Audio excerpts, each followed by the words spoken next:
ऋग्वेदिक संस्कृति नया चैप्टर। ऋग्वेदिक संस्कृति वेद विद धातु से बना है। वेद विद धातु से बना है जिसका अर्थ ज्ञान होता है। वेद विद धातु से बना है जिसका अर्थ ज्ञान होता है। कुल 4 वेद है। कुल 4 वेद है। ऋग्वेद, यजुर्वेद, सामवेद, अर्थवेद। ऋग्वेद, यजुर्वेद, सामवेद, अर्थवेद। ऋग्वेद के बारे में सबसे प्राचीनतम वेद संस्कृत भाषा में पद में लिखा गया है। सबसे प्राचीनतम वेद संस्कृत भाषा में पद में लिखा गया है। पद का मतलब कविता के रूप में। ऋग्वेद सबसे प्राचीनतम वेद संस्कृत भाषा में पद में लिखा गया है। ऋग्वेद में कुल 10 मंडल और 10,580 सूक्त है। ऋग्वेद में कुल 10 मंडल और 10,580 सूक्त है। पहला मंडल और 10वां मंडल छेपक है। यह सबसे बड़ा मंडल है। 191 सूक्त है।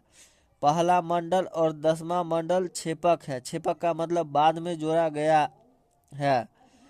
यह सबसे बड़ा मंडल है। 191 सूक्त है। 191। ऋग्वेद का दूसरा मंडल सबसे छोटा मंडल है। ऋग्वेद का दूसरा मंडल सबसे छोटा मंडल है। इसमें 43 सूक्त है। 43 सूक्त है। 43। गायत्री मंत्र ऋग्वेद के तीसरे मंडल से लिया गया है। गायत्री मंत्र ऋग्वेद के तीसरे मंडल से लिया गया है।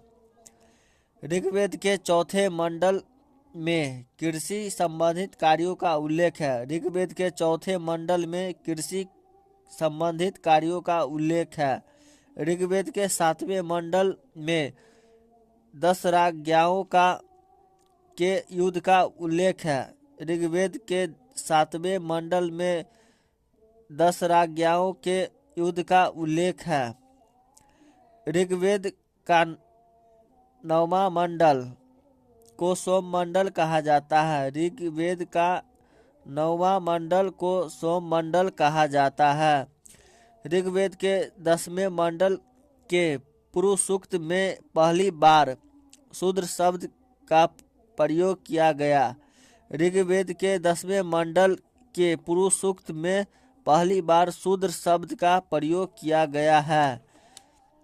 ऋग्वेदिक संस्कृति के निर्माणकर्ता आर्य थे। ऋग्वेदिक संस्कृति के निर्माणकर्ता आर्य थे। आर्य का अर्थ श्रेष्ठ होता है। आर्य का अर्थ श्रेष्ठ होता है। आर्य का मूल निवास स्थान कौन व्यक्ति कहाँ के बारे में बताया। आर्य का मुख्य निवास स्थान कौन कहाँ कहा। तिब्बत कहने वाले दयानंद सरस्वती थे। तिब्बत कहने वाले दयानंद सरस्वती थे। उत्तरी ध्रुव या आर्टिक प्रदेश कहने वाले बाल गंगाधर तिलक थे। उत्तरी ध्रुव या आर्टिक प्रदेश कहने वाले बाल गंगाधर तिलक थे। मध्य एशिया या ईरान कहने वाले मैक्स मूलर थे। मध्य एशिया या ईरान कहने वाले मैक्स मूलर थे। अधिकांश इतिहासकार ने आर्य के मूल निवास स्थान को मध्य एशिया माना। अधिकांश इतिहासकार ने आर्य के मूल निवास स्थान को मध्य एशिया माना। इसका कारण ऋग्वेद का ईरानी ग्रंथ अवेस्ता से समानता है। ऋग्वेद का ईरानी ग्रंथ अवेस्ता से समानता है। ईरान के बागोज कोई अभिलेख में प्रमुख देवता इंद्र और अग्नि का उल्लेख है। ईरान के बागोज कोई अभिलेख में मुख्य देवता इंद्र और अग्नि का उल्लेख है। आर्य भारत में हिंदू कुश पर्वत और खैबर दर्रा पार कर पहुँचे। आर्य भारत में हिंदू कुश पर्वत और खैबर दर्रा पार कर पहुँचे। वर्तमान नाम और ऋग्वेदिक नाम। कुछ वर्तमान नाम और ऋग्वेदिक नाम। पहला सिंधु का ऋग्वेदिक नाम सिंधु है। ऋग्वेदिक नाम सिंधु है। सिंधु सिंधु। झेलम वितस्ता, झेलम वितस्ता। चिनाब अस्किनी, चिनाब अस्किनी। रावी पारुसनी, रावी पारुसनी।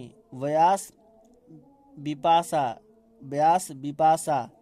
सतलज शत्रुधि, सतलज शत्रुधि, सतलज शत्रुधि। सरस्वती का सरस्वती है, सरस्वती का सरस्वती है। ऋग्वेद में सबसे पवित्र नदी सरस्वती को माना गया है। ऋग्वेद में सबसे पवित्र नदी को सरस्वती माना गया है। ऋग्वेद में सबसे पवित्र नदी सरस्वती को माना गया है। इसे नदीतमा कहा गया है। इसे नदीतमा कहा गया है। नदियों में उत्तम। नदीतमा का मतलब होता है नदियों में उत्तम। इसे नदीतमा कहा गया है। ऋग्वेद में गंगा नदी 1 बार, यमुना नदी 3 बार तथा सबसे अधिक बार सिंधु नदी का उल्लेख है। ऋग्वेद में गंगा नदी 1 बार, यमुना नदी 3 बार तथा सबसे अधिक बार सिंधु नदी का उल्लेख है। Thank you.